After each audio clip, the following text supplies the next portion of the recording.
Ê con nhỏ lùn. Ê con quay hẳn xuống mặt tôi nè, trời ơi, người ta đang quay phim gái.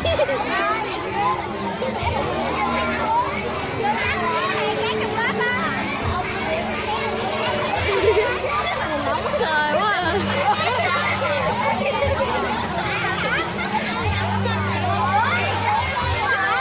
Ổn hùng đang sống lên kêu ổn hùng, người ta đang quay phim. Ông thấy tôi quay rồi, thấy tôi quay bởi vì ông mấy đứa em đồ á, mà ông không chú ý nó định em không.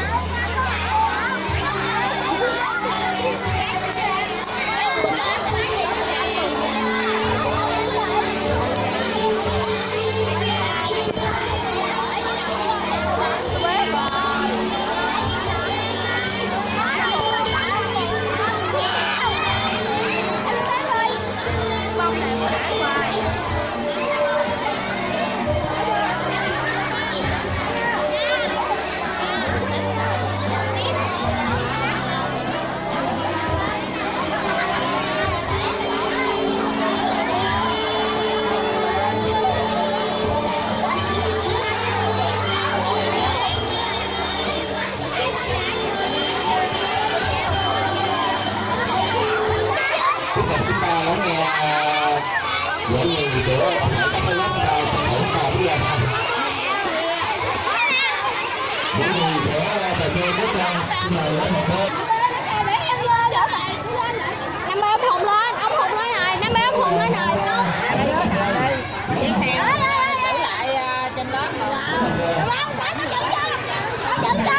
trời ơi, đưa ổng cầm đi, ổng lên lấy, đưa ổng cầm đi.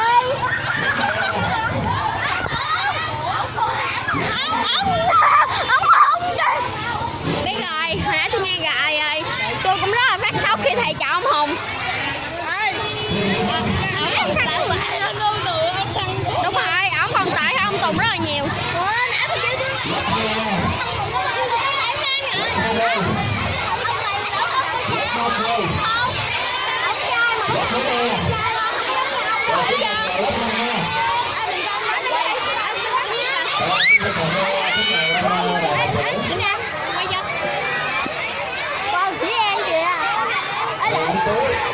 Phụ huynh của lớp 50 lên phát cấp hưởng được không?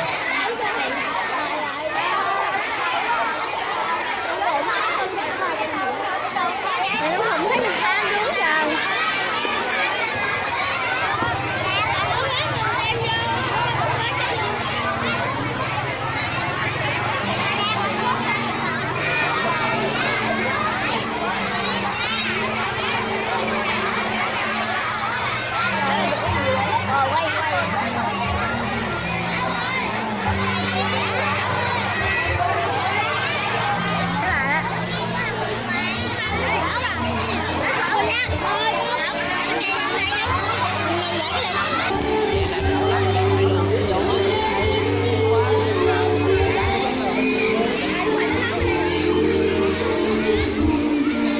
Ông lại chút nữa ông Hùng xuống đây.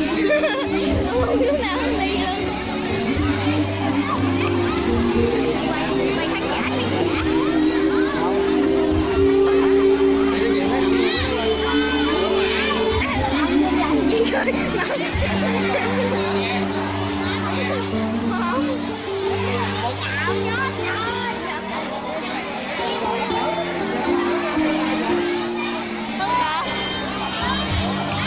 Chúng ta cho được bye bye.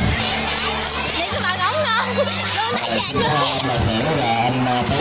Xin mời các bạn về chỗ.